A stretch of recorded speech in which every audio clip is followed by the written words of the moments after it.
Om Akhandamandalakaram Vyaptam Yena Characharam Tatpadam Darshitam Yena Tasmai Shri Gurave Namaha Panchatattvatmakam Krishnam Bhaktarupaswarupakam Bhaktavataram Bhaktakhyam Namami Bhaktashaktikam Namah Pankajanabhaya Namah Pankajamaline Namah Pankajanetraya Namaste Pankajangraye Krishnaya Vasudevaya Devaki Nandanaya Cha Nanda Gopakumaraya Govindaya Namo Namaha Namo Brahmanya Devaya Go Brahmana Hitaya Cha Jagadhitaya Krishnaya Govindaya Namo Namaha Vasudevasutam Devam Kamsachanuramardanam Devaki Paramanandam Krishnam Vande Jagadgurum. Sarvebhyo Namaha Sarvesham Krite Swagatam. Today we will conclude the 9th chapter of the Bhagavad-Gita. We are now in the 29th shloka, but before I begin that shloka, I will quickly revise the 3 shlokas which we did in the last session. So, in the last session, Sri Bhagavan said, Patram pushpam phalam toyam yome bhaktya prayachati tadaham bhakti upahritam ashnami prayatatmanaha. So, even if one offers me a leaf, a flower, a fruit with bhakti, I accept that offering which is endowed with bhakti. The point he is trying to make is not about the items that we should offer to him, but about the fact that whatever we offer to him should be offered in bhakti, with the intention of pleasing him. It is not to do a business with him or negotiate with him, but to give him pleasure.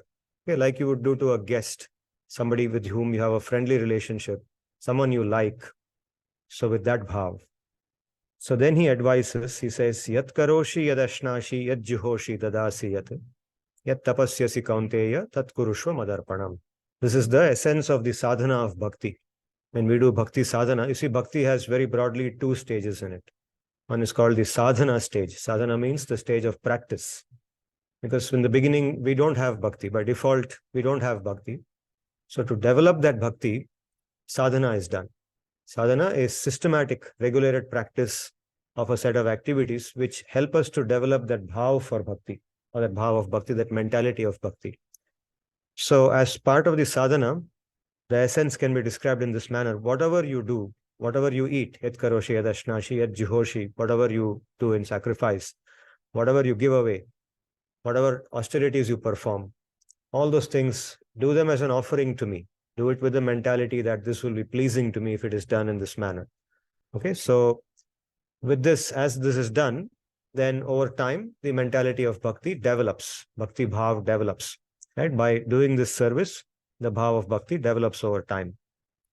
So then he says, Shubha Shubha Phalairevam Mokshyase Karma Bandhanaihi Sannyasa Yoga Yuktatma Vimukto Mam Upaishyasi. So by doing this practice of bhakti, by doing the sadhana of bhakti, over time, what happens? One is freed from both the desirable and the undesirable activity, the results of karma. Okay, normally, by default, when we do any karma, we look for the desirable fruits of the karma. Okay, in traditionally we say punya. Punya means that which gives us good returns in the future. Pious credit. We earn credits which we can encash in the future. That's called punya. Papa is those things which will give us suffering in the future. So now the activity of bhakti is meant to take us to a platform where neither punya nor papa matter. The result of bhakti is that prema, which is higher than both punya and papa, which is higher than what even punya can give us, the happiness that punya can give us. Right? It gives us that bhav, that pure mentality by which the happiness produced is eternal. And it is far, far more than the happiness that punya can create for us. So he says, Shubha Ashubha Phalairevam Mokshase Karma Bandhanaihi. So by whatever you get by your normal karma, the Shubha and Ashubha, this will free you from both of that. And Sannyasa Yoga Yuktatma Vimuktaha Mam Upaishyasi. And then you will become liberated from this samsara. If you have deposited your mind like this, if you have fixed your mind in this manner, you will then get completely liberated from this material existence and attain me, Krishna. So having said this, now in the 29th shloka, Sri Bhagavan says, Samoham sarva bhuteshu name dveshyosti na priyaha ye bhajanti tu mam bhaktya mayi te teshu chapyaham. So now when he is speaking in this manner, you see earlier to the 3 shlokas which we just revised, in one session earlier we had done a shloka, Ananyas chintayanto mam ye jana paryupasate tesham nityabhiyuktanam yogakshemam vahamyaham. For those who are thinking of me in Ananya Bhakti. Ananya Bhakti means exclusively thinking about me, thinking about my pleasure, exclusively wanting to connect with me. To such people, I carry the responsibility to provide what they lack and to preserve what they already have. So by all these statements, if you see the statements in the 9th chapter, it appears like he is very biased towards his bhaktas. So is there some kind of a bias here? Is he like any other ordinary human being? You see, in this world, if you please somebody very much, then they become biased towards you. Right? They want to do things which are, more favorable to you because you are pleasing them. And if somebody is not pleasing them, then they will be biased against them. They will try to do things which will eliminate them or give them a disadvantage and so on. So after all, Bhagavan also is like that. He's just like any other ordinary mortal. If somebody just pleases him, he will then do everything that person wants. So to sort out that doubt, he first begins by saying, Samaha aham sarva bhuteshu. Samaha, samoham, samaha aham. I am equal to all living beings. I'm equally disposed towards all living beings. I'm not partial towards anybody. I have a neutral policy. Every jivatma is my amsha. Every jivatma belongs to me. And I'm equally disposed towards everybody. Na me dveshyaha asti na priyaha. There is no one that I hate. Na me dveshyaha. There's no one whom I hate. Na me priyaha. There's no one I particularly like. There's nothing like that. But at the same time, ye bhajanti tu mam bhaktya. Ye bhajanti. Those who engage in my bhajan, my service. Tu means however. In English we say however.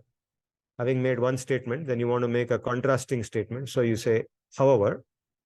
So he's saying, however, those who worship me, mam bhaktya, with bhakti, mayi te, they are in me. Teshu cha api aham, I am in them. Those who worship me, those who engage in my bhakti, they reside in me and I reside in them. Okay, so how do we understand this? So on the one hand, in the first line, he says that don't think I am partial towards anybody. Just because someone is saying good things about me, I'm not going to now start giving them some extra advantage. And someone doesn't like me, I'm going to give some disadvantage to them. No, I am basically equal towards everybody. My policies apply in a neutral manner towards everybody. But those who engage in my service, I reside in them or I am in them and they are in me. Okay, so this shows 2 aspects of Bhagavan. One is his aspect of neutrality. That's his most basic aspect, and he is neutral towards everybody. There is no doubt about that. At the same time, he is an individual. He is a personality. The essence of Sri Bhagavan, the highest feature of Bhagavan, which defines him, which is his Bhagavata, his property of Bhagavatvam, comes from his pure love, prema. That prema which resides in him, that is his most defining property. Okay. So normally when we ask somebody, do you believe in God? Yes, of course, I believe in God. Then what is your understanding of God? What do you mean by God? Oh, God is the supreme powerful person. There's nobody more powerful than God. If we pray to God, he will protect us. If we don't pray to God, then anything bad can happen to us. Okay, so the most common conception of God is as somebody who is very powerful, somebody who is the source of all power, strength, energy, isn't it? And that is how in a lot of Shastra also defines Bhagavan as somebody who is very powerful, who comes to the rescue of people who are suffering when they ask for his help, etc., etc. But his power or his wealth or his knowledge or his all-pervasive nature These are all his properties, but they are not his most defining properties. His most defining property is his pure love. The love that he has or he can express, he can experience, and one can experience towards him, he experiences towards others. That is his most defining property, his prema. So, in a relationship with Bhagavan, one experiences that prema. And that is the only thing that Sri Bhagavan seeks from the Jivatma, nothing else. There's nothing else that he wants from us. It is not that if we don't worship him, he is lacking in something. When he says, worship me, become my devotee, it is not because there is something lacking in him that by our worship, it gets completed, that void gets filled up, right? At the same time, love is something which goes beyond a void. It is something that brings ultimate happiness. So if at all he wants anything from any jiva, it is that feeling of love, that expression that I will sacrifice everything for you. And that feeling is what he wants, not only towards him, but as a mentality towards everybody. A bhakta is one who has this mentality that I will live for the welfare of others. Even if I don't have everything, it's okay, but this society should be happy. Every jivatma should be happy.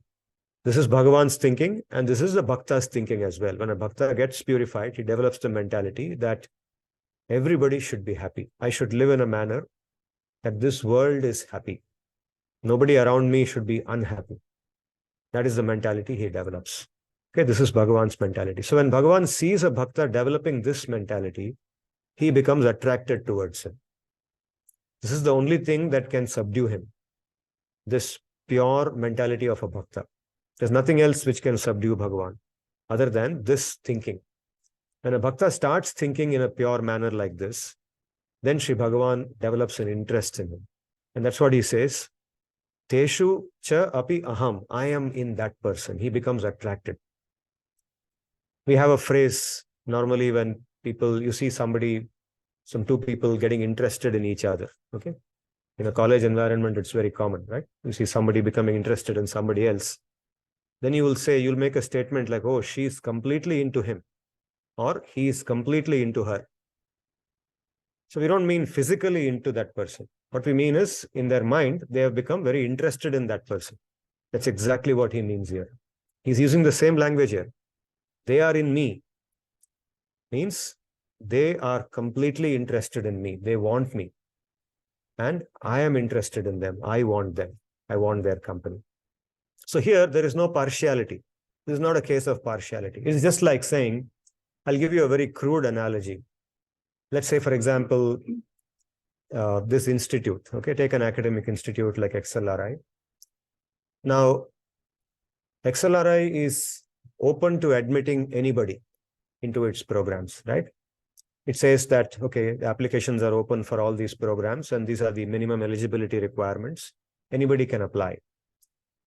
Now, it says that, which means we are equally disposed. We are not biased towards people of any particular community, or we are not biased towards any gender or anything. We are equally disposed towards everybody. At the same time, only those who apply and want to become a part of XLRI, some of them will eventually get admission. It does not mean that XLRI, because it's equally disposed towards everybody, it will send admission letters to all the 8 billion people in this world. No. Admission letters are sent to only a few hundred people every year, and they are the people who took the trouble to apply to XLRI, respond to the announcement that seats are available, and then took the trouble of going through the entrance exam, and then the required interview process, etc., etc., and eventually convinced XLRI that they should be a part of it. They will be a fit with the institute, right? So this is a crude analogy to show how XLRI cannot be said to be biased now. It is open to everybody. At the same time, only some people are given the admission letter, right? Because those people explicitly said, we want to be a part of XLRI, and they applied to XLRI, and they showed why they are qualified to be a part of XLRI. You understood? So this is how it is. So those people who come to Bhagavan and say, we want to be a part of you, we want to be like you, we want to become your servants, we want to get your mentality, the mentality that you have, we want to develop the same mentality. Please give us that mentality. Please give us that bhav that you have towards others. We will also develop that. We want to experience that pure love which you are experiencing all the time. Because they have said that, he says, okay, I'll give it to you. I'll guide you how you can get that. So is that partiality? Obviously not, because they came and asked for it. The others are not asking for it. All the others are not asking for that. So he will not force it upon them. He will not go to them and say, now become my bhakta. No, he will not do that. Those who come to him, yes, please, I will show you how you can become my bhakta. Okay, so therefore, when he says that I provide for my bhaktas what they lack and I preserve what they have, it is not that he is being partial towards somebody. It is just that he is reciprocating with people in the way in which they have approached him. Okay, that's how we should understand it. I am equally disposed towards all living beings. There is none that I despise and none that I favor. However, those who serve me with bhakti are in me and I am in them. Then he says, Apichet suduracharo bhajate mam ananya bhak sadhureva samantavyah samyak vyavasito hi saha. So this is a very interesting shloka, because it says something which appears to be controversial. It says, apichet, even if, suduracharaha. The word suduracharaha, what does it mean? Duracharaha means durachari. Durachari means a person who does bad activities. Suduracharaha. Suduracharaha means extremely bad activities. Su is added to emphasize. Like we say, something is bad and then something is extremely bad. Apichet suduracharaha bhajate mam ananya bhak. Even if a person who does extremely bad activities in this world, in his commentary, Sri Vishwanath Chakravarti gives an example of what could be called as sudurachara. He says someone who steals another's wife, and by extension you can say someone who steals another's husband, whatever way, whichever way you are, look at it. Someone who goes and burns somebody else's house, like terrorists do. Okay, go and destroy somebody's house. Someone who goes and kills a sleeping person. Okay, like you see Ashwatthama doing that at the end of the Mahabharata. Wicked, extremely wicked activities, which really harm the other person. Okay, now, even if such a person, bhajate mam ananya bhak, engages in my ananya bhakti. If such a person, even if such a person engages in my ananya bhakti, he says, sadhu reva samantavyaha. Such a person should be considered as a sadhu only. Why? Because samyak vyavasito hi saha. Because he is properly situated. So he says basically that even if there is a person who is seen as doing extremely wicked activities, but also seen doing my bhakti, ananya bhakti, then he must be considered only as a sadhu, because he is properly situated. Now, this immediately stokes a number of questions. The most basic one being that, how does it make sense? Someone is doing bhakti. How is it possible that if he is doing bhakti, because bhakti is meant to be all good in nature, it promotes all good qualities in a person. So how can a person who is doing bhakti be doing extremely wicked activities? And even if you find a person like that, then how can you say he's a sadhu? How can such a person be called a sadhu? Right? So this seems to stoke these kind of controversies. So there are many commentaries and explanations on this. Says that what happens is, in this samsara, basically when we exist in this samsara, we are bound to commit some time or the other activities which are undesirable. It may not be as wicked as described here, but whatever it is, we do activities which lead us towards pap. And that is since our eternal existence. It is not that in this lifetime we learned how to do pap. It is accumulated over endless number of lifetimes. There is no beginning. It's anadi. Our karma is anadi. Our existence is anadi. We don't have a creation. Right? The jivatma has no creation. Only the body has a creation. So birth after birth after birth, we have done papa and punya. And the tendency to do pap is something that is inherently present in us, to do something that is wrong. At some point of time, by the kripa of a bhakta, or by the kripa of Bhagavan, we become attracted towards him, we become attracted towards Bhagavan, and we develop an interest in bhakti, in acquiring bhakti. And that is when the journey of Ananya Bhakti begins. Now, just like if I switch off the fan, moment I switch it off, will the blades stop rotating? They don't, right? It takes a little while. That's called inertia. In Western language, it's called inertia. It takes a little while for that blades to stop rotating. After some time, the blades will come to a rest and the fan will become quiet.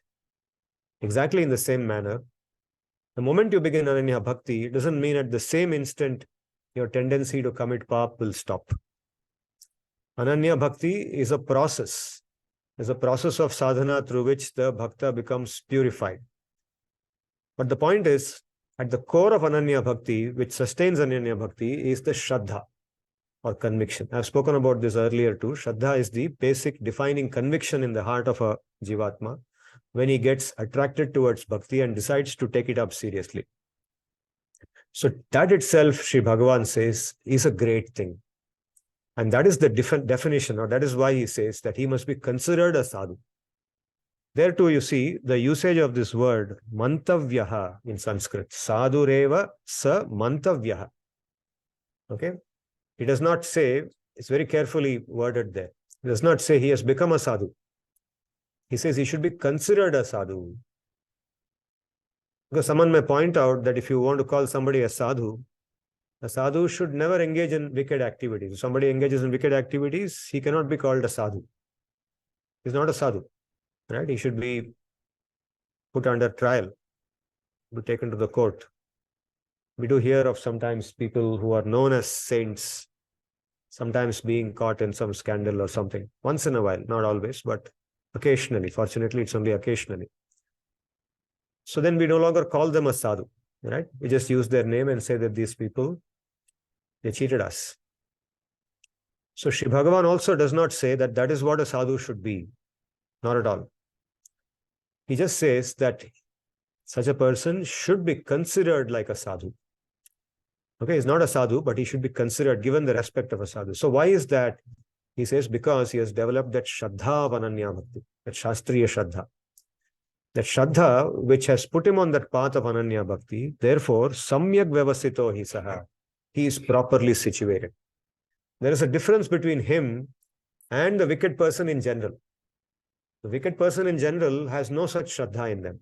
They will continue to do wicked things until they get that kripa, if they get that kripa in the future. But this person is not like that. He has been doing wicked things and he's still seen doing wicked things sometimes. But now the difference is that he has developed that Shraddha in Bhakti and he has started that path of Bhakti. He has developed a conviction. So what happens to such a person? Such a person, when he does pap, when he does some pap activity, immediately from inside, there is a conscience which acts upon him. He knows that he has done wrong and he repents that. And he says, how can I overcome this? Okay. So this is how this is explained, that this shloka actually is not promoting that a sadhu of Krishna, a bhakta of Krishna can do wicked activities. Not at all. If a bhakta thinks that because I am a bhakta, I can do wicked activities, I have the protection of Krishna, he's completely wrong. That will straightaway destroy his bhakti. That kind of thinking that now I'm a bhakta of Krishna and because Krishna says he protects his bhaktas, so I can do anything I want. And this shloka even says that even if a bhakta does wicked activities, then he's still considered a sadhu. If somebody interprets that and then goes and does wicked activities thinking I'm a bhakta, nothing wrong with what I do, then that person will lose all his bhakti. That thinking is wrong. The thinking here is that if, because of the force of what he has accumulated over millions of lifetimes, he is unable to control the tendency to do sinful things, and even though he is very much interested in bhakti, attracted towards bhakti, and has started doing bhakti, those forces sometimes drag him away, and he ends up doing something wrong.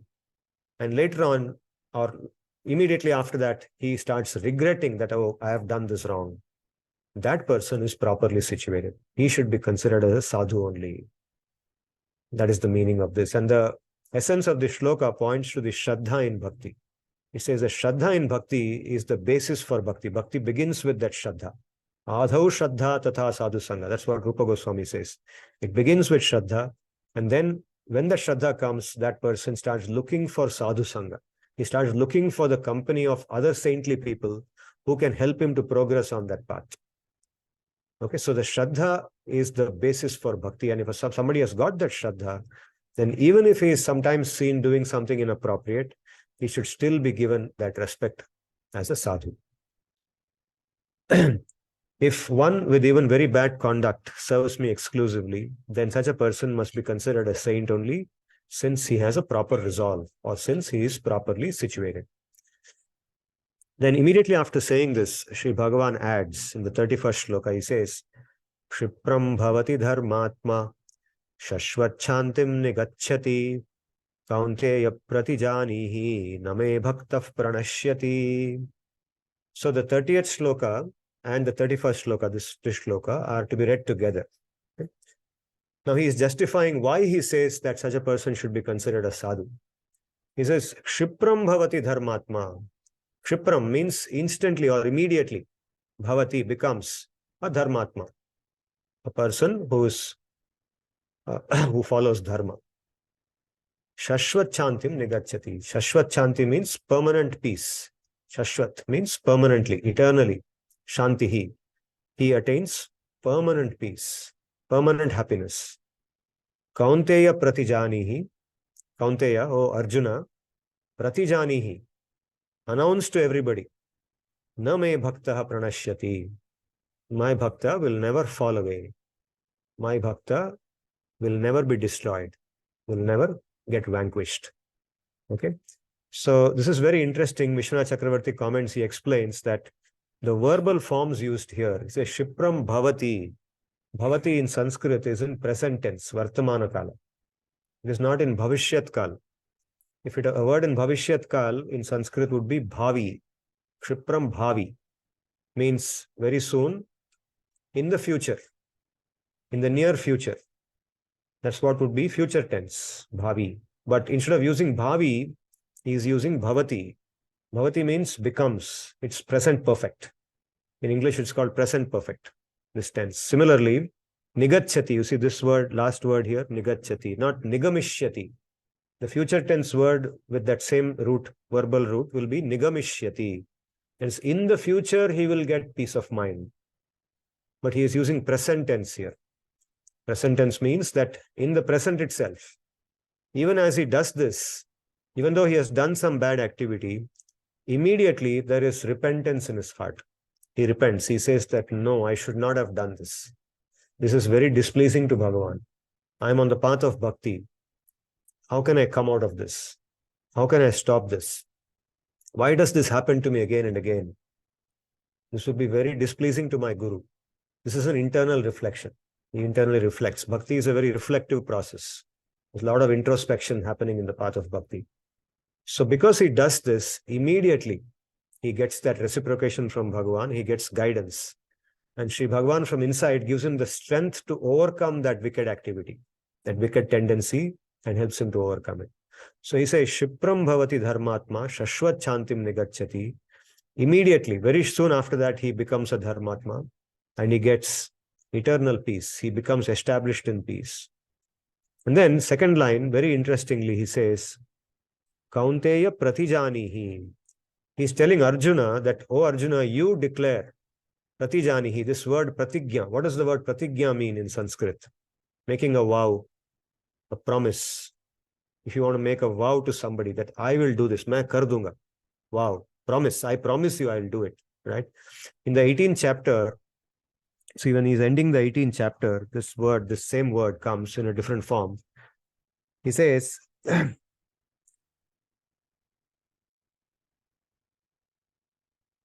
this shloka comes in the end of the 9th chapter as well.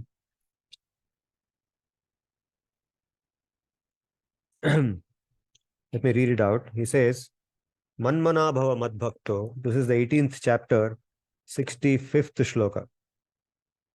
I'll come back to this shloka after some time, but I just want to mention a point here before I go forward. Manmana bhava madbhakto madhyaji mam namaskaru mame vaishyasi satyam te pratijane priyosi me. There he says, become my bhakta. In the 18th chapter, in the conclusion of the Gita, he says, worship me, offer your obeisance to me, etc. And then he's saying that if you do all this, then you will attain me, and I promise to you.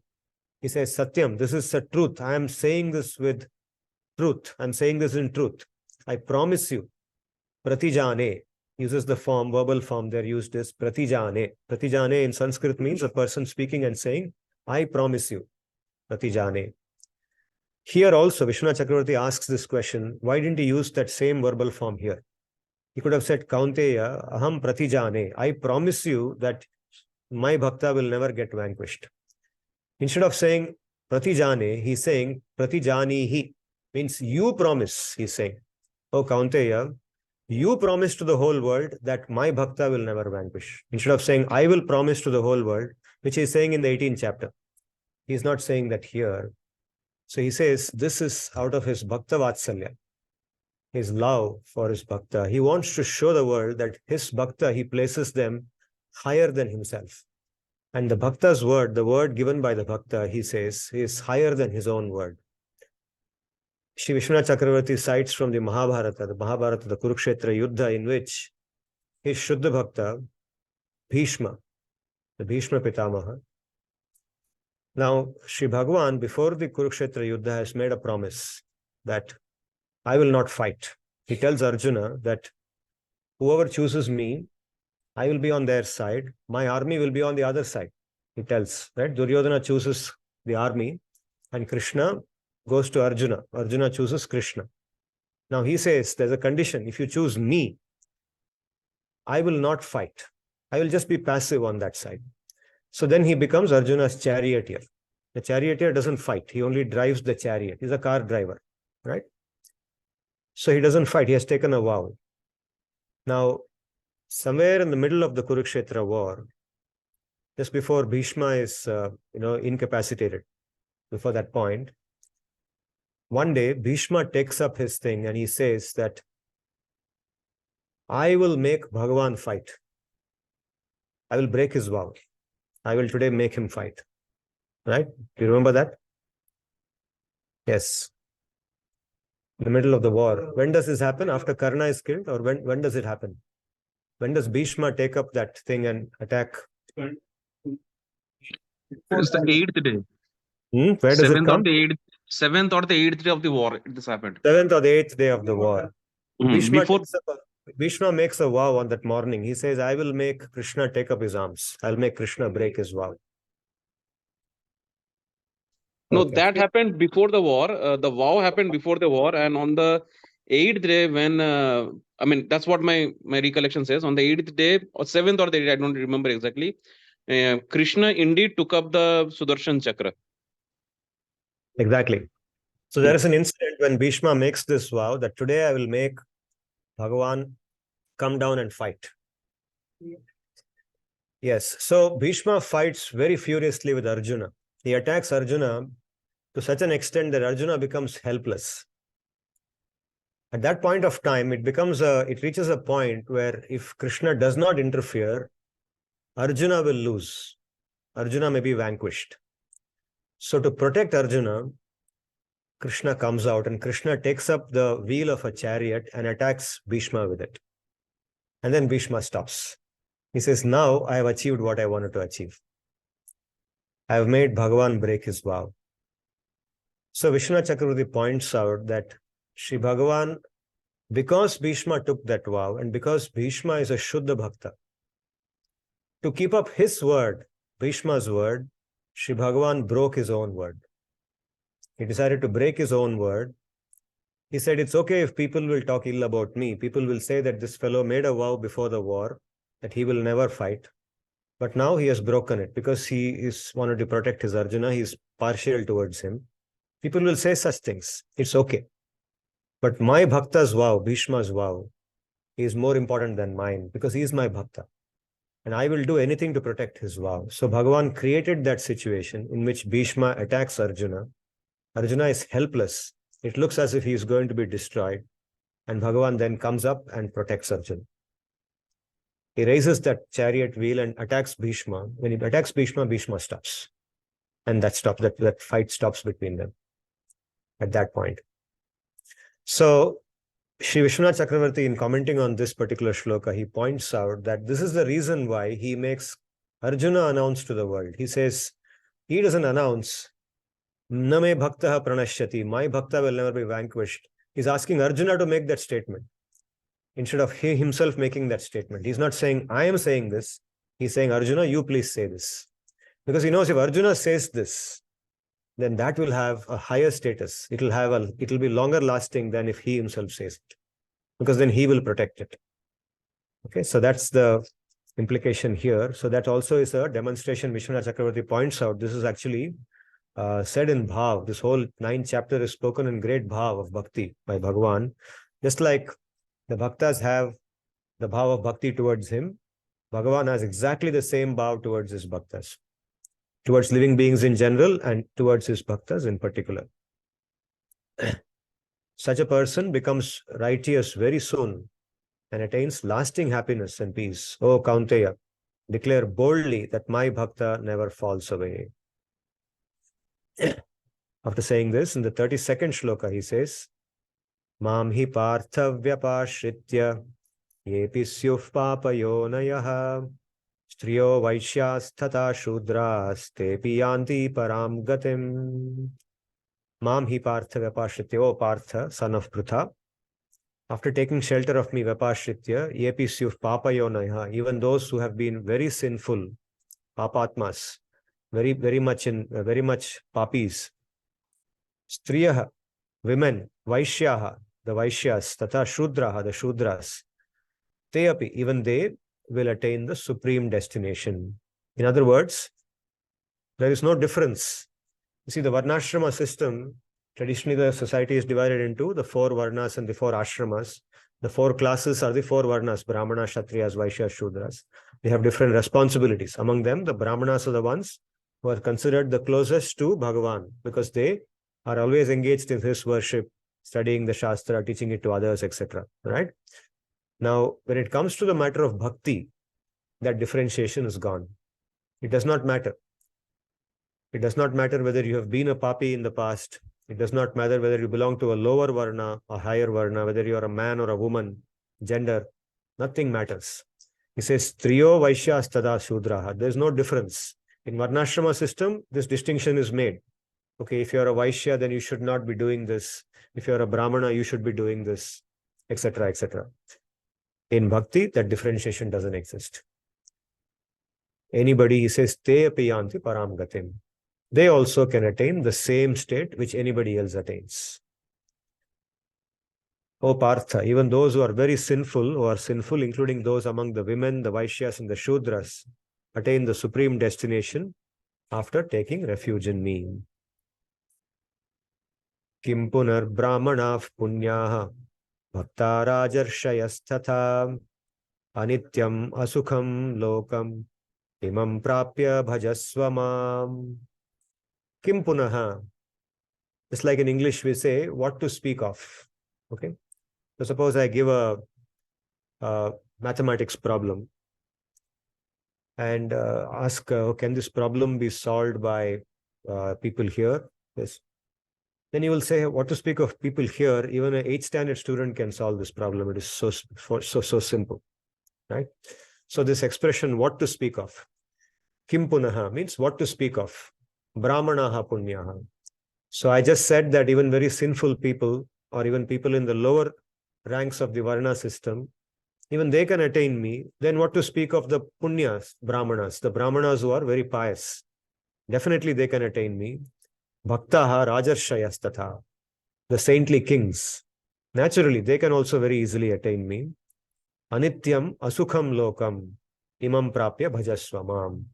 So having attained this material existence, which is temporary, anitya, asukha means filled with misery. It has no real happiness in it. This material existence does not really have the happiness that we deserve to experience, that we are entitled to experience, right? So what we think of as entitlement, for example, when we join a job, then we look for all the perks in that job. and we develop a mentality of entitlement. We are entitled to that. We may sometimes go and fight with the HR person and say, I'm supposed to get this, why didn't I get it? Right? So our sense of entitlement in this world is confined to what is immediately visible to us.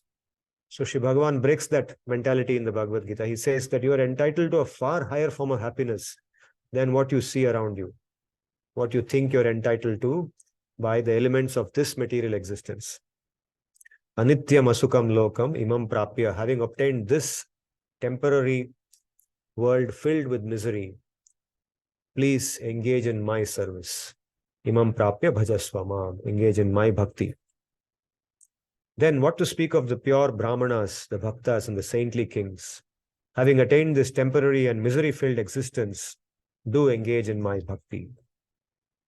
And finally, he closes the 9th chapter with this shloka. Manmana bhava mad bhakto madhyaji mam namaskuru mame vaishyasi yuktvaivam atmanam mat parayanaha.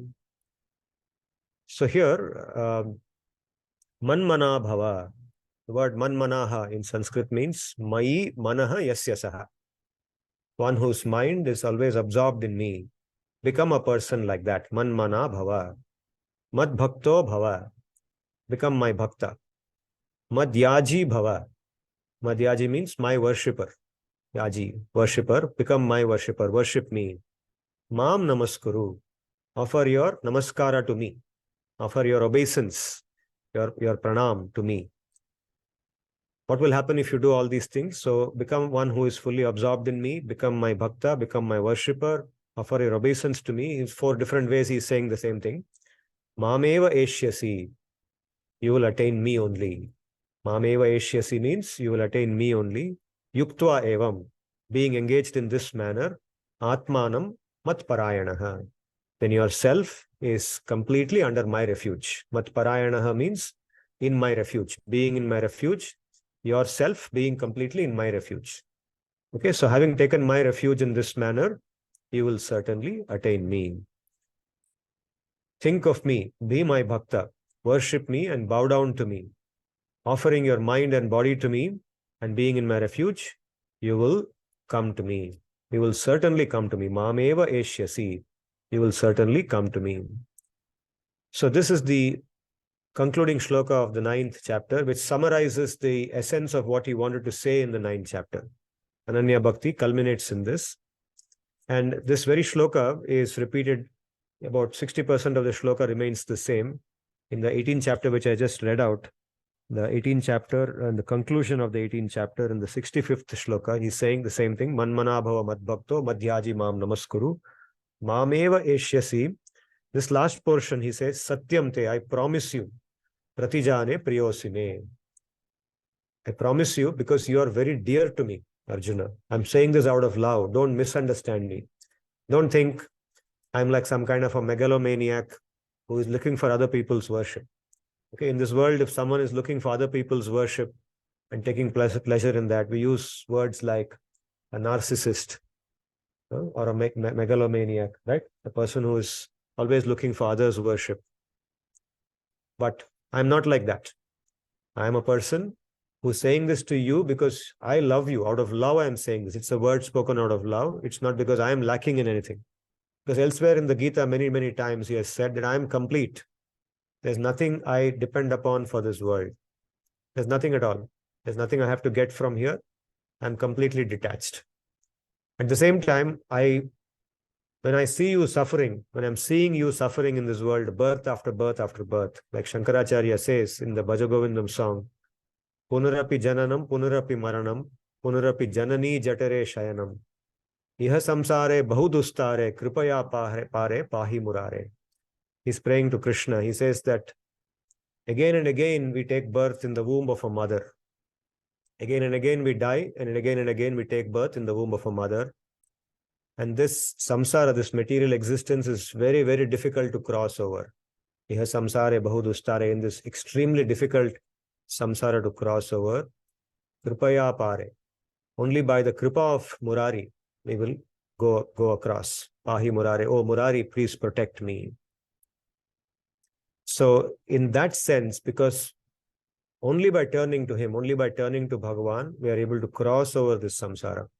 Okay, so even for people who are unable to understand this level of philosophy, which says there is something called samsara, we are going from one birth to another birth. For many people, this looks a little distant. This doesn't look very realistic, right?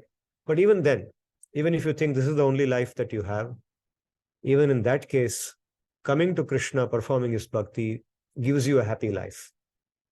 It's a nice way to get a happy life than compared to running behind material pleasures in a futile manner. Okay, so this is the conclusion of the 9th chapter. The 9th chapter is about Ananya Bhakti. Here, an important point I wanted to make before I conclude, and also tell you a very small story, is about how a bhakta's attitude towards everybody else is that of humility and accommodation and tolerance. A bhakta never thinks that because I am now connected to Bhagavan and Bhagavan is protecting me, I don't need anybody else, or I don't care what others think of me. I don't care what happens to others. It doesn't matter because I am under his protection. Now, it's very good to think that I am under his protection and whatever happens, he will take care of me. That's a very good thinking. At the same time, our attitude towards others should be always one of respect, humility. It does not matter whether they are bhaktas or not. They may be the worst materialists. They may be the most sinful people. But Sri Bhagavan wants that we should be respectful towards every living being. That's extremely important. Okay. And Bhagavan comes to us very often. He does not come to us directly. Very often, Sri Bhagavan comes to us or gives us instructions through those very same people whom we consider as materialistic or as sinful. Very often it's like that. Okay, there is a story. I'll tell you two small stories. There's one story which you must have heard many times. It comes in sometimes on WhatsApp groups also. The story of a priest, a Christian priest, a father. Okay, so I'm living in a campus with fathers around me. So I hope my voice is not too loud. So there's this father living somewhere, and there's suddenly a huge downpour, and there are floods. Suddenly the city gets flooded. Okay, recently, a few months back, there was a cloud burst in Himachal, and there was massive destruction, right? The temple got washed away, and houses got washed away, people got killed. So there's this sudden downpour, and this father now is, doing his prayers and so on. And water is flooding the city. Water is flooding the city or the town. And people are running helter and skelter trying to find refuge somewhere. So this father is not bothered about it. He's doing his prayers and he's meditating on God. He's saying, whatever happens, God will rescue me. God will come to me because I am praying to him all the time. I'm thinking about him. That Father in heaven, my Father who is in heaven, will come and rescue me. So as this water keeps flooding around, people have gone to safe places. This father remains where he is. And water is now, he's come up and up and up. And people come, the police come to him, the rescue people come to him and say, Father, get out of here. The water will now enter your house. Quickly get out. Come with us. Come, we will show you the way out. Father says, no, my child, don't worry. God will come to me. God comes to those who take his refuge. So they say, Father, God will come, but please come with us now. God will come to you later. Please come. No, God will come to me, my child. Go away, go away. So he sends them away and they go away.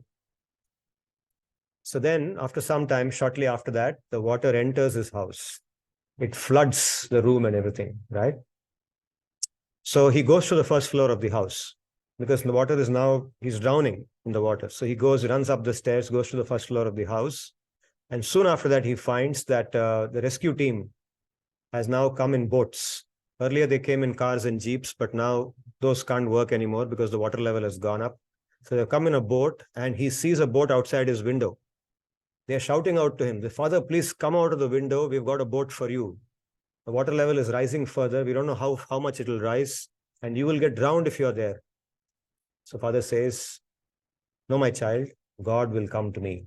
I'm praying to him. I'm calling out to God. He will come to me. He will come to me. So they try to convince him, but he doesn't get convinced. So they go away. The water level continues to rise. And father runs up one more floor and it's the terrace of the house.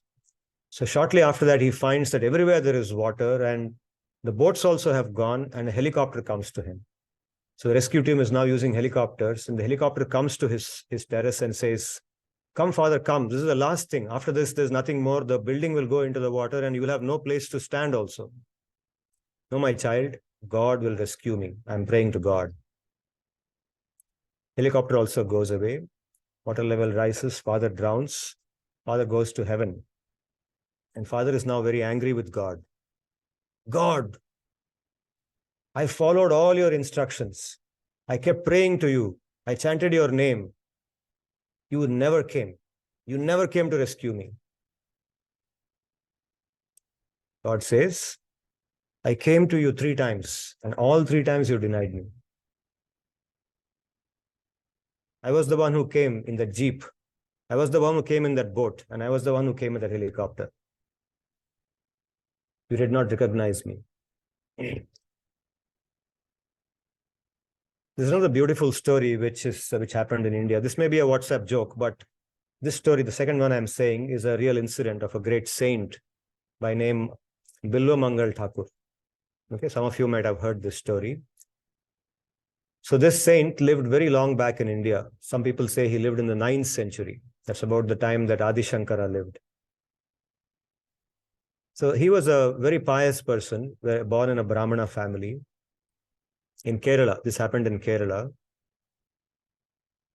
So although he was very pious, he had one thing in him which was a defect. He was attached to a prostitute. There was a prostitute by name Chintamani, and he was attached to her. He had to have her company every day. So every day, sometime or the other, he would go and spend time with her and they would have their experience. And he would come back and he could not live without thinking about her. She was his life. So once it happens that again there is a flood in that place, there's some cloud burst again, and there's a massive flood in Kerala. In Kerala, actually, even now, when the monsoon happens, there's water everywhere. Kerala monsoons are probably the most ferocious monsoon in the country, just like it happens in the Northeast. So the monsoon in Kerala, everywhere there is water, and sometimes the dams, they break open, the lakes overflow. So when this happens in Bilvamangala's place, Chintamani's house is on the other side of the river. And it is his norm to cross the river with a boat and go and then come back with a boat. But now there are no boats because the flood, the river is in spate. There's torrents of rain everywhere and nobody even venturing to go outside their house. But Bilvamangala's mind is not peaceful because if he doesn't see her, he cannot rest. His mind cannot work. So he goes out of the house and he goes through the rain. He goes to the bank of the river. He can't see anything there. It's just pouring water. The river is torrentially flowing. So he looks around. He looks for a boat. There is no boat. There's no human being. There's nothing. Then he sees a dead body floating along the river. So he gets an idea. He jumps into the river, catches hold of the dead body, which is floating. And using the dead body, he somehow manages to go across the river. By the time he goes there, he's completely drenched. He's probably half dead. He runs towards her house. He finds her house. He can't see anything there. So he can't see her because normally she would be waiting for him, but now he can't see her. Naturally, because in that rain, she also would not have expected anyone. So he goes inside the compound and he finds a creeper. He holds the creeper and he climbs the creeper. He reaches the first floor of the house. There is a window. He goes inside the bedroom. And she's shocked when she sees him. She doesn't expect. So she reacts violently. She says, "What is this? Who are you?" He says, I'm your lover. I've come here to see you." And she is in complete shock when she sees him in that condition. Out of her mouth, these words come. She looks at him and says that if you had the same attachment to Krishna that you have to me, by now you would have attained him. If you had the same attachment to Krishna that you are showing to me, by now you would have attained him. The moment she says this, he has a realization. Something goes off in his mind, some switch goes off in his mind. And he thanks her. And he goes away from there. He just turns back and goes away. And he leaves his house. He realizes that his guru has spoken through her. It is not that the prostitute with whom I normally converse and normally have a good time. It is not the prostitute Chintamani who is speaking that. My guru is speaking. My guru has spoken through this Chintamani. He realizes those words hit him like nothing has hit him before. So he turns, he leaves his house and he goes to Vrindavan. And this person actually became a very famous saint in Vrindavan, known by the name Bilva Mangal Thakur. He's known by the name Thakur because in North India, the word Thakur is used for a saintly person. Even for Bhagavan, you say Thakurji. If you go to Vrindavan, they'll say Thakurji. In Bengal also, the word Thakurji is used for Bhagavan, right? So Bilva Mangala was his original name. The word Thakur is added to it.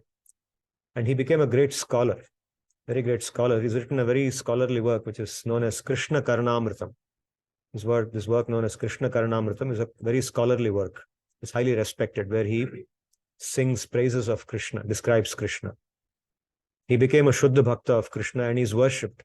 And his Samadhi today is in Vrindavan. It's in the town of Vrindavan today. Samadhi, he's worshipped there. So, bhakti towards Krishna, when we say connecting towards Krishna, Krishna very rarely comes directly in front of us. He comes through different other ways. And very often he comes through the same people who we think are materialistic or very, very sinful.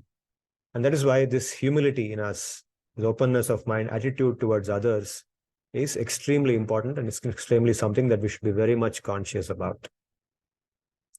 So I've taken a very long time today and I will stop with this. If you have any questions or comments, I'll be happy to take.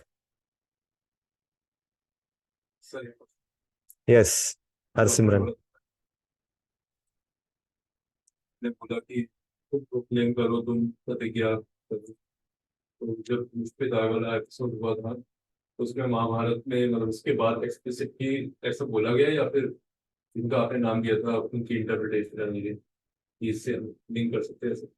नहीं, this is the understanding in the Mahabharat.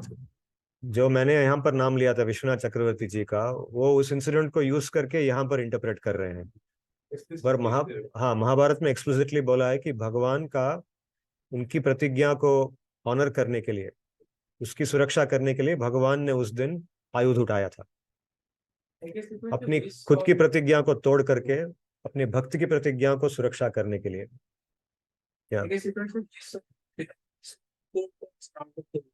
He wanted to see, like when Bhagavan made his statement that I will not fight for anyone in this war, then Pitama Vishnu had this wish that I want to see him fighting. So to show him that Rupa of Bhagavan, he took that form. The Rupa and because Bhishma also had a desire. Yes. Yeah. It was because Krishna to protect Arjuna from Bhishma, and Bhishma was ferocious on Arjuna, and there cannot be a day where Arjuna can be defeated because Krishna was his charioteer. Yes, so Krishna creates that situation. Yeah, it creates at least 10,000 AD. so Bhishma made a promise. You checked in Google. Okay, good. Yeah. Arjuna was not directly killing Bhishma Pitama. He was actually throwing arrows, which was disabling his arrow. Yeah. Yeah. He was not killing at his heart. Actually, Bhishma was getting, Arjuna was getting, if I understand correctly, Arjuna was getting overwhelmed by Bhishma's attack on him. Bhishma's attack was overpowering him. Arjuna was overpowered. Yeah.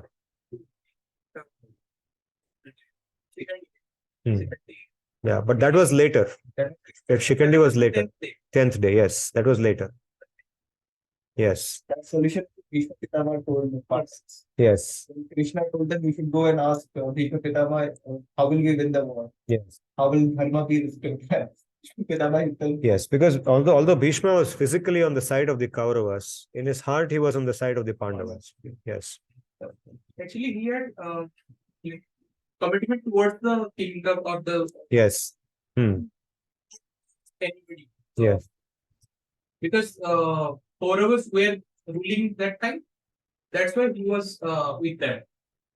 Yes. By the time he left his body also, that time also he said that now I think the kingdom is secured, the crown is secured. Now I can leave. Yeah. Yeah. Yeah. Yeah. Sir, I want to understand Shraddha. Shraddha is a thought that I want to know more about God, or Shraddha is a thought that God exists, He is the creator, He is the reality. So, what exactly is Shraddha, Sri Bhagavan explains, Sattvanurupa sarvasya Shraddha bhavati bharata. Shraddha mayoyam purushaha yo yat Shraddha sa eva saha. Shraddha is a very deep defining element in every living being. Conviction about something with which our life is oriented. So, the conviction that there is some truth in this, that there is this is reality, that conviction is Shraddha, that very basic conviction. For example, the acceptance, a very natural acceptance that yes, there is a being, a supreme being called Bhagavan. There is a higher power, a conscious entity. That is a kind of Shraddha. Okay, it is not something that is necessarily following from reasoning, logical reasoning. It is a natural sense of inner conviction that there is truth in this. Shraddha may come from logical reasoning, it may come from intuition, but whichever way it comes, it's a natural acceptance of that reality, which is not artificial or put up. If it is artificial, it is not Shraddha. It is only an external show. Shraddha?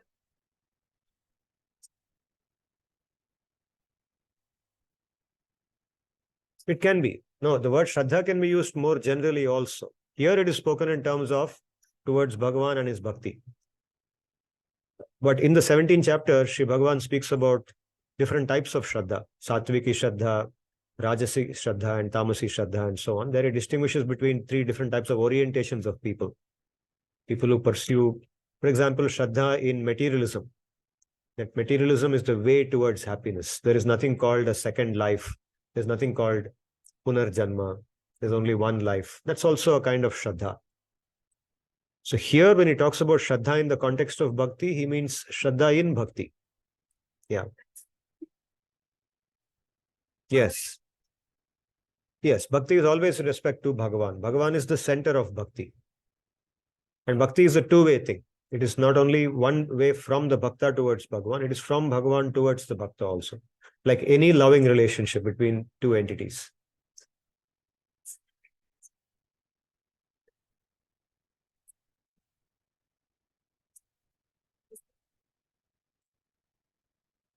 Well, in general, in this material existence, the love that we experience by default is Mohamaya. It is out of the identification that I am so-and-so's father, I am so-and-so's son, I am so-and-so's mother, etc. So there is moh in that. The bhakti or the relationship with Bhagavan, that pure bhakti is beyond moh, because it is nitya. It is above moha, right? So, yes. So if both mother and daughter or father and son are both connected to Bhagavan in their thinking, then that moha goes away. Both realize that they're actually two jivatmas who have come to this birth as father and son or mother and daughter or whatever. But actually their eternal bond lies in connection with Bhagavan only. So if both are connected to Bhagavan, then that bond is a more mature bond than otherwise.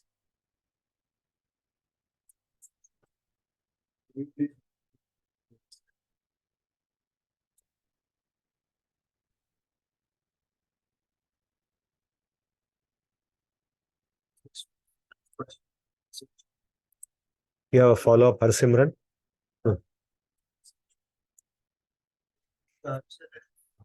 There's a reciprocal relationship which is connected through God, then that one transcends more. Yeah. But suppose it's a one-way thing, wherein I see the next person as a carrier of, let's say, Bhagavan. then and I have that sort of attachment to them because of that. It's just a one-way thing. Then is it something that is bhakti or Yes, if for example you see a sadhu Hmm. who you see as a representative of Bhagavan, and you see him as good as Bhagavan, and you develop a bhav towards that person, and you want to follow that person, you want to serve that person, etc., then again it's not mohamaya, because it's in connection with Bhagavan. Your consciousness there is thinking about Bhagavan and thinking of that person in relationship to Bhagavan. Mhm. So your consciousness is going beyond this samsara. It's going beyond the trigunatmaka samsara. Okay. Yeah, therefore it is, I would not call it as mohamaya. It is not out of moha. But does it have The- to be just with a sadhu? It can be with another person, as you said in the story as well. God reaches out to us in different Yes. different media. Yeah. So then, So Chintamani, for example. so then if we are actually having that sort of relationship, respect them for their being carriers of Sri Bhagavan, then Yes. it's the- That is still, it is beyond the mohamaya, because he is no longer seeing Chintamani. In fact, in the Krishna Karnamrita, in the, I think the beginning shloka, he begins with Jayatu Chintamanir Jayati, the first two words.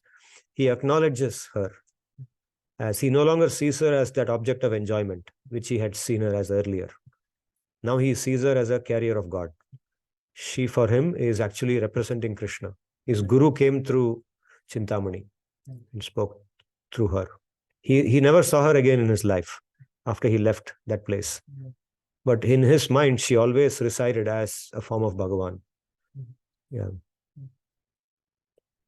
Rajpreet, I'll just come back to you. A couple of questions here. Yeah. जैसे आपने बोला कि जो भक्त है वो society की betterment पे ज्यादा फोकस करेगा, हाँ.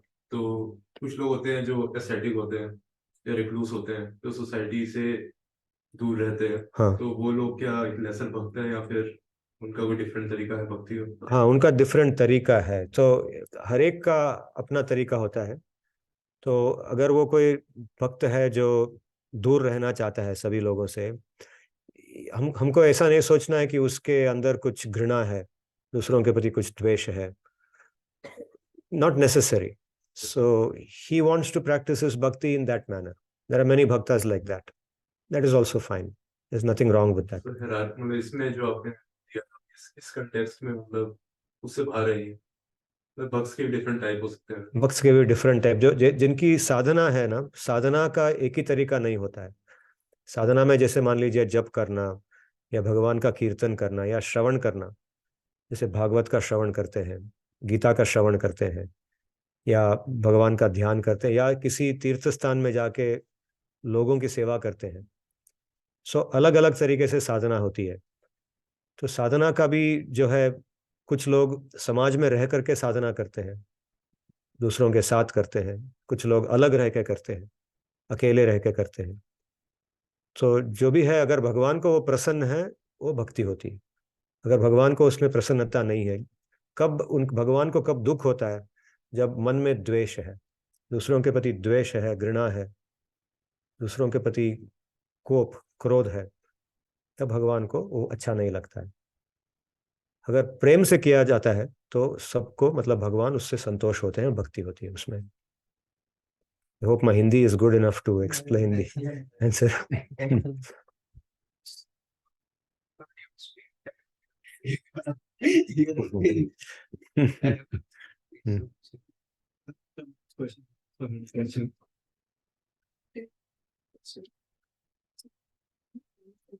We should behave nice and good for the benefit of, for the welfare of all the others. That's what you said in the first half of the class. Yes. So, we have the appropriateness as well. Yes. So, is this contradicting or is it in line? It's in line with each other. Obviously, I won't contradict myself. So, yes, we should behave appropriately with people, but in most circumstances, appropriate behavior includes niceness. By default, it is niceness towards others, tolerance of others, accommodation of others. We should learn how to accommodate other people to the extent we can. It does not mean that we should support all the activities that people are doing explicitly. If somebody is a papi, you know that he is engaging in sinful activities, then you do not have to support those sinful activities. You can stay away from all the sinful activities that person is doing. But when he interacts with you, you can be nice to him, respectful to him. If he comes and asks you for a help, and if you're capable of helping him, then you can help him. If you need some help, and if you feel that he's the one who can help you for that, there is nothing wrong in asking him if it doesn't lead to anything more than that. So appropriateness, this is actually contextual, intelligence we should have. It's called practical wisdom. Realistic. Yes.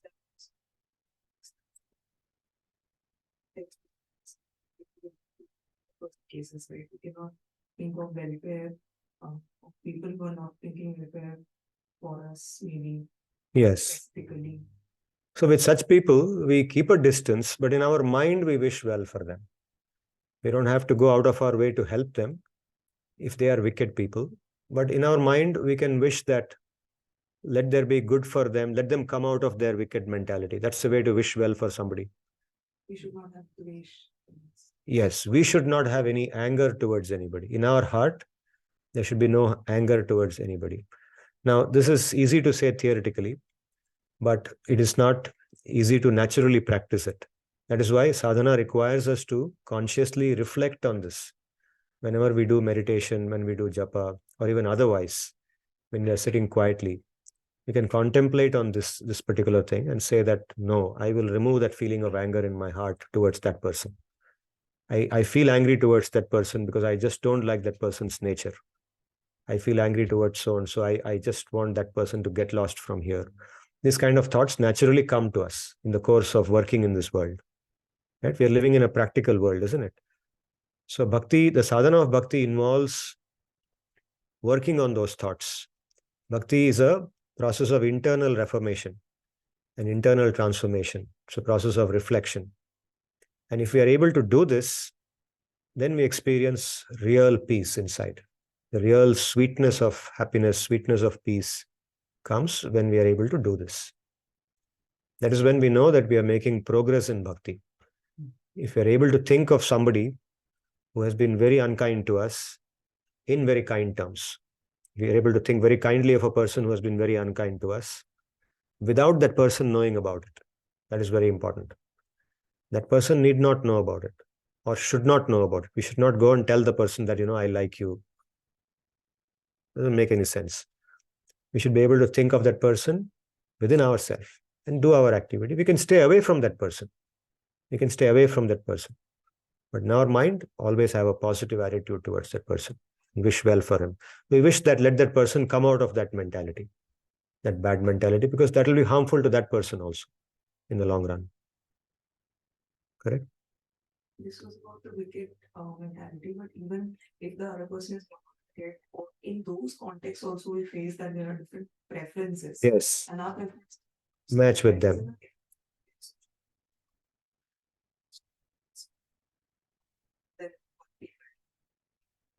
Yes. We have to come to a common term when everybody is living comfortable habitat. Yes. In that case also, we will not be able to very easily apply beneficial kind of a behavior to them. Yes. Because what we will like is not something they will like. So that is where the bhakta decides. It's not easy to appropriateness comes. Yes. We have to learn how to live in a manner. It is not easy. I mean, it's easy for me to say this. I understand that. But we have to learn how to live in a manner that we are able to tolerate other people's preferences when we have to. We don't have to always do that, but we often are put in situations like, for example, in a student's life, you're given a group assignment. You have to work in a group. There are 4 or 5 people. And there are people whose thoughts will go in different directions. You will conflict with each other. So you have to learn how to handle it in a manner that the best comes out of it and realize that everything is not in your control. You see, that is why the thinking of the bhakta is guided by what the Gita says, that there are numerous factors in this world which controls this world. It is not that I am the controller, right? And even Bhagavan does not interfere because he often allows things to happen in a natural manner. the way it happens. So you understand from Bhagavan's perspective that he's allowing this to happen.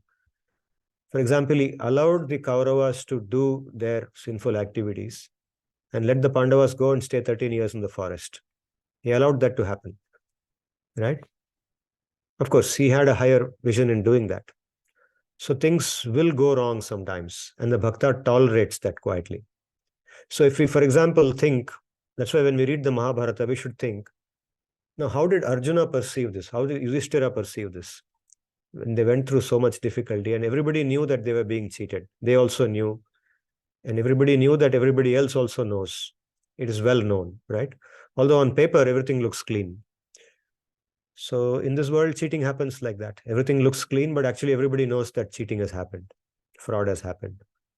So sometimes it happens, and we learn how to tolerate and deal with it with a higher perspective, knowing that ultimately there are many forces acting in this world and we are not the only controllers.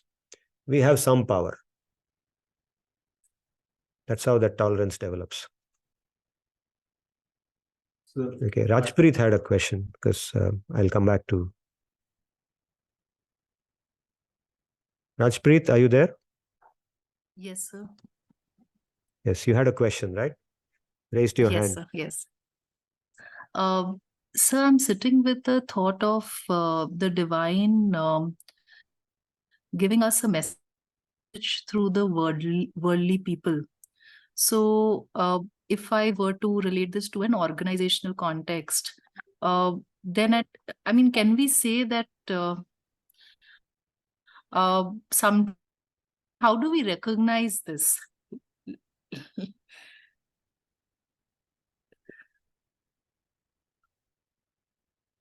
Well, the recognition happens very tacitly from inside. It is not recognition, it's a realization.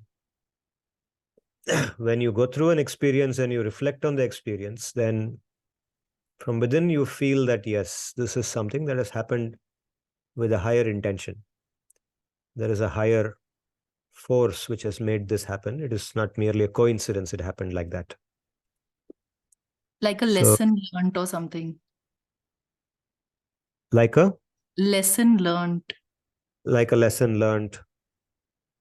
So when we come to bhakti, we become more conscious about Sri Bhagavan's intentions and his actions.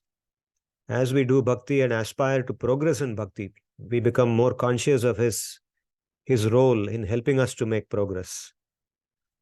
So that is when, when incidents happen and learning happens for us, like you said, lessons learned. As we learn lessons, we start seeing how he's shaping our thinking. He's shaping the incidents that happen in our life. He's taking us in a direction which will ultimately help us to become more spiritually progressed, make more spiritual progress over time. Because at times there are patterns that keep happening, that keep repeating. Yes, yes. So anything on that? Yeah, we learn from that. We learn from sometimes things happen in patterns, sometimes things happen only once. It could be even small incidents like some security guard in the airport when you're crossing the airport says something to you which you never expected.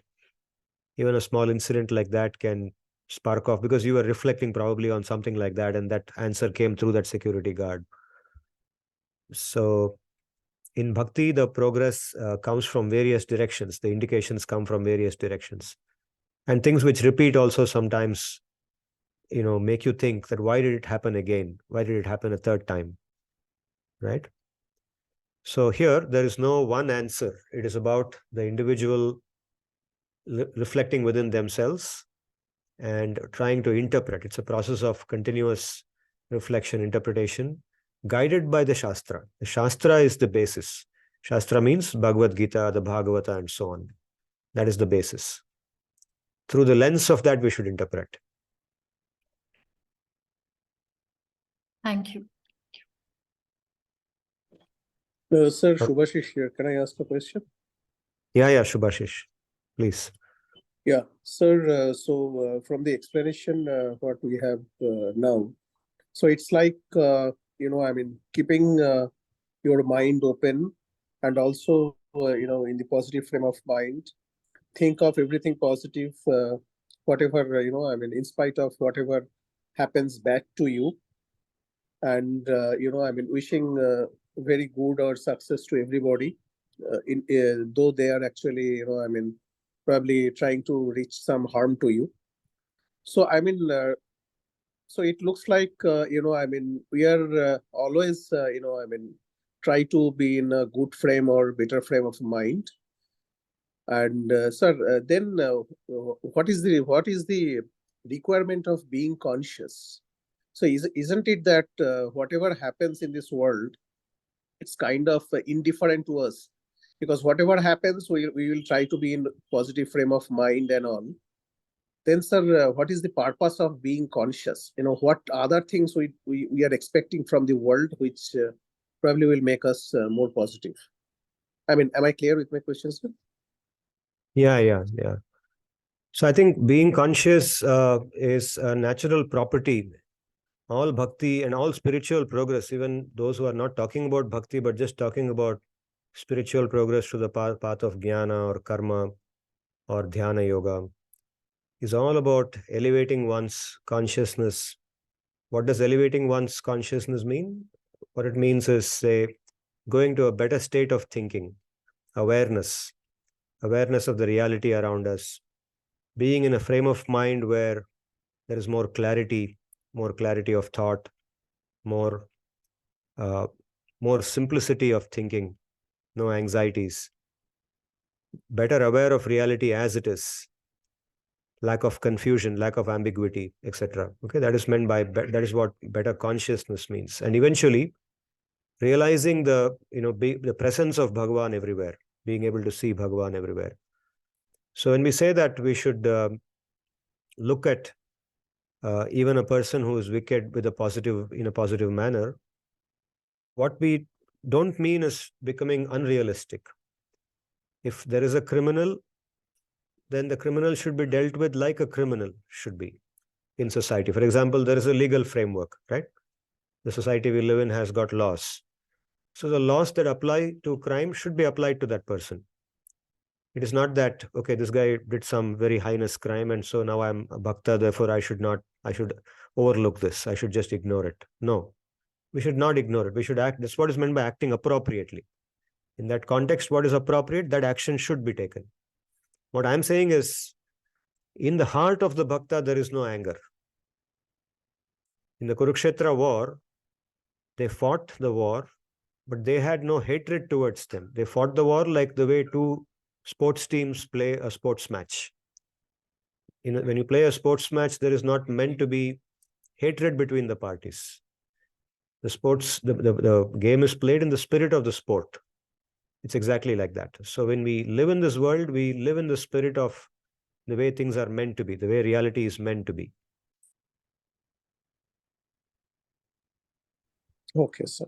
Understood. So consciousness at any point of time is highly, required. Yes, at any very higher much. level of fear. Okay. Absolutely. It's not about becoming numb.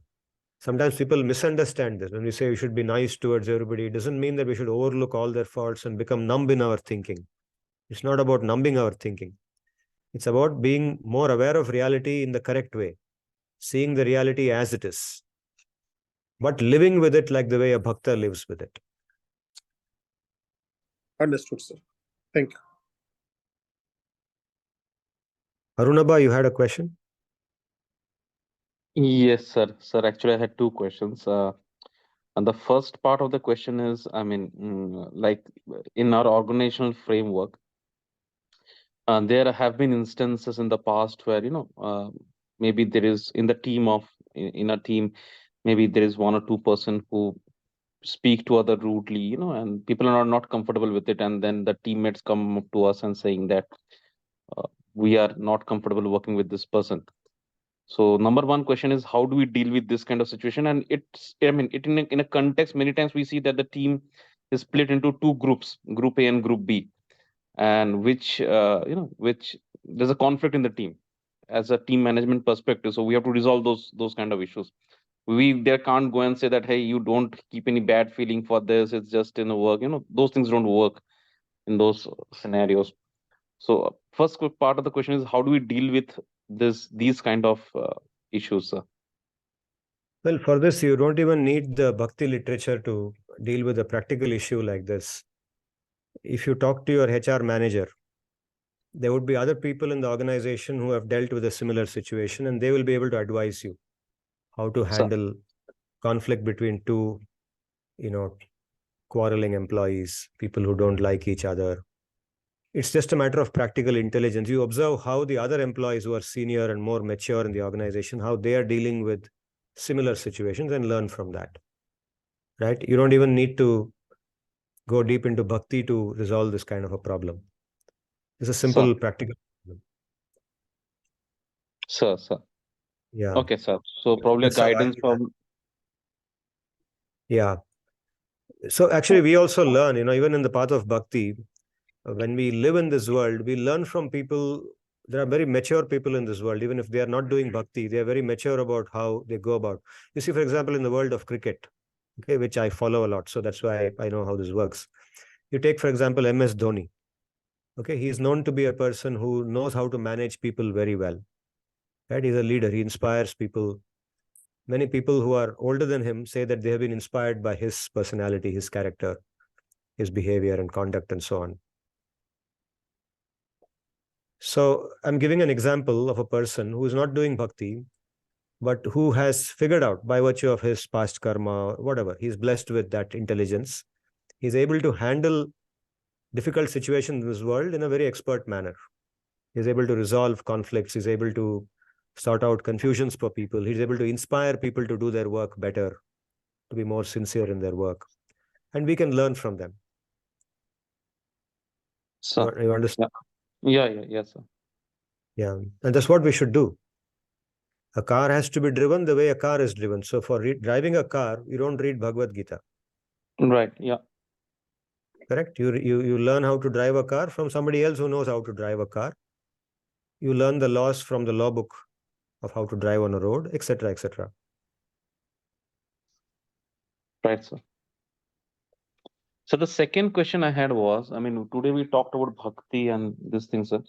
So we offer pujas, we offer prayers, we offer those kind of stuff. So is there any, if we can put it on a scale, where does the least to highest, what will be those gradations, sir, if we can put it anything on a scale?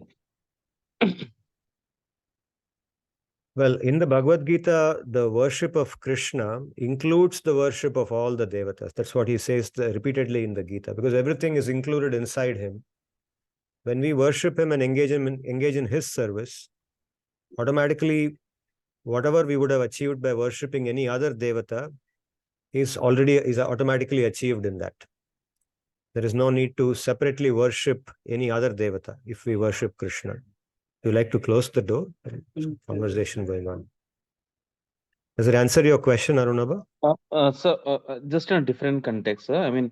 Like we have yagnas, we have some special offerings, right? Special pujas in our lifetime, like yagnas or griha praveshas or certain things, right? Even a marriage is first there's a puja that takes place before a marriage, and then we have the daily rituals, like we have the daily hymns and the daily pujas where we offer worship to the god. So the question is, if we can put it on a scale, the least form of, or the least, so like working, it's said that working is also bhakti. If you do a daily work religiously, that's also bhakti, that's also a form of bhakti. And if we devote ourselves 100% of times to Lord, that's also bhakti. Yes. Right. So if we can put it on a scale of, so least form of bhakti to highest form of bhakti, what will be the various points on the scale be? And in the sequence, what sequence in which it will be? Okay. Among the different activities of bhakti, we don't use the word least to highest, but instead we say that the most fundamental activity of bhakti is the japa of the names of Bhagavan. Harinam ka jap karna. Okay, japa, doing japa, chanting his name. It could be, there are many different ways in which the name is chanted. Okay, some That's people, 108 names, is that the one? 108 naam. yes. 108 or whatever number of times. The number of times depends on that person and his guru and all that. But whatever name is repeatedly chanted and we hear the name, Shravanam, hearing the name of Sri Bhagavan, chanting it repeatedly with complete devotion, complete absorption, I would say, concentration, right? Absorption in the name. That is considered the most fundamental practice of bhakti sadhana. Okay, similarly, that is one. The second one is reading the Shastra. For example, a Shastra like Bhagavatam, which gives us clear knowledge about Bhagavan and his bhakti and his bhaktas and so on, about that whole reality. That whole reality surrounding bhakti becomes clear when we read a book like the Gita or the Bhagavatam. So reading Shastra, understanding Shastra, listening to Shastra is almost on the same level of importance, or you can say as fundamental as doing japa, a japa of his names. For example, a simple practice like doing japa. Let's say, for example, some people chant the Hare Krishna mantra. Hare Krishna, Hare Krishna, Krishna Krishna, Hare Hare, Hare Rama, Rama Rama, Hare Hare. Now, this is a simple mantra, right? Now, this is chanted repeatedly. Again and again, we chant and we absorb our mind in that name. And this practice, if it is done daily, with the intent to go towards Bhagavan, to increase our realization of Bhagavan, okay, that's a very fundamental practice of bhakti. So we don't say on a scale of 1 to 10, I mean, all the activities of bhakti are 10 out of 10, but among them, there is something that is more fundamental. Sabka mool hai, Bhagavan ka naam ka jap karna, or Bhagavat ka shravan karna. Right? These are considered very fundamental. And all other activities are aligned towards them. So as you do even day-to-day activities like discussing, projects with your colleagues in Deloitte Consulting or wherever you're working, even there, the same mentality goes that, this, I should do it in a manner that Bhagavan will be happy with me. So thank you, sir. Yeah. Shall we just take one more question and then close? Nilesh has raised his hand. Nilesh ji? Nilesh, are you still there? Yes. Both Nilesh ji and me are together. I have a question from the beginning of the beginning of the class, where we mentioned that Sri Bhagavan is impartial to everybody, and irrespective of a bhakta or a non-bhakta, he generally is not penalizing for someone for not being his bhakta or something. So even without this shloka or lesson, this question was in my mind for last one and a half week due to some incident that happened. Like somebody maybe questioned us that what was the use of doing so much for your certain things, maybe health or academics, when at the end somebody of a lower CGP or something has done something. I'm not just quoting the number or names, but the situation was so.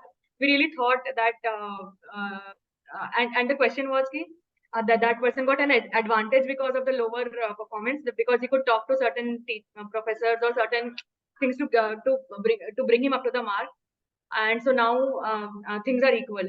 So I'm not sure if it is the same thing, but then it really hit us hard for about 1 week. That is there any incentive then to towards being more honest or being more performing or something? If somebody is not honest, can get away or can get scot-free. Well, in your case, the person who was dishonest only came up to your level of performance by being dishonest. But imagine a case where, you are sent to the forest for 13 years because somebody cheated you in the exam paper. Then you have been failed in the exam, whereas you did very well. You have been failed, and the other person who did badly has been passed, and you're asked to go and spend 13 years in the forest with your husband, out of which 1 year has to be spent incognito. Nobody should know you're there, because if you are caught again, another 13 years you have to go back. So is it as bad as that? No, right? So how did they think? When they were cheated like that? It did not, make any difference to them in one sense. Yes, they knew that they have been cheated. Everybody knew that they have been cheated. But they understood that that is the reality, that these people are, they are wicked, they are cheated. And we are now in a situation where we are not able to protest, because even the emperor of this kingdom is in their favor. He is their own father. The emperor himself is their father, the people who have cheated us. And so there is nothing we can do about it. We are bound by dharma. Dharma has bound us to follow what the emperor says, so we are following. Now, in our context, if somebody is cheating like this in an organization context, it's not that we should keep quiet. Is there a forum for us to go and point it out? If there is a forum to point it out in a peaceful manner, we should do it. There is absolutely, it doesn't mean that we should accept everything lying down. If there is something going wrong, we should point it out and see if we can set it right. If we cannot set it right, then ultimately you realize that there is a higher will in this. There is something higher beyond me, and let it go. Understand that this world works in that manner. Okay. There are unethical things that will happen. To the extent that we can set it right, we should set it right. Got it.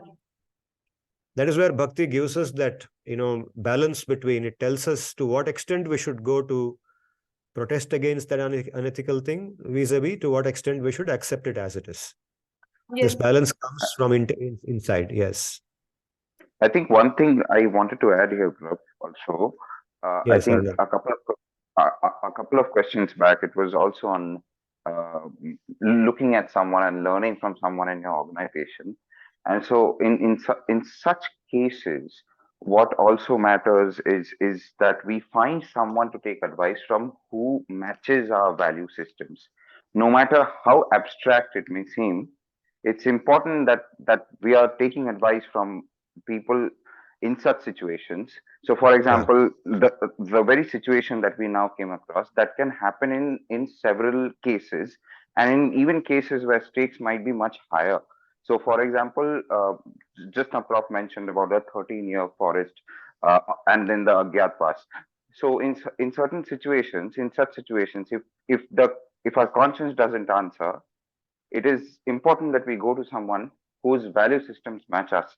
For example, even in an organizational context, there would be certain people in a certain phase of their career who just want to go to office and stay problem free for the day. And then there is another set of people who want to go to work and want to grow, do something that's, that fetches them wows, or that fetches them, greatness in certain ways. So there are some people who just want to go through their work, and at any cost. It might even be at the cost of hurting someone, or it might be at the cost of or causing distress to someone. And now for that person, that person sees success in that way. And now the question comes to us: do we want to see success in that way? And that's where the question comes to you. And so a lot of times, value systems are very important. Like that's one of the reasons that I keep coming back to you, Prof. Even though I've been to other schools, I've been to other organizations and several places, because finding a mentor who has the same value systems, and that and someone who can let you think the way you feel comfortable with, and you can have a comfortable sleep at night, is rare. It's tough to find, but that's what bhakti entails, where you stick to your value systems and you do anything and everything to stick to your value systems, and you practice, you chant, you do all the things that keeps you connected to your own value systems and whatever you are learning on a day by day basis from the Gita. Yeah. True, absolutely. Yes. Thank you. Thank you.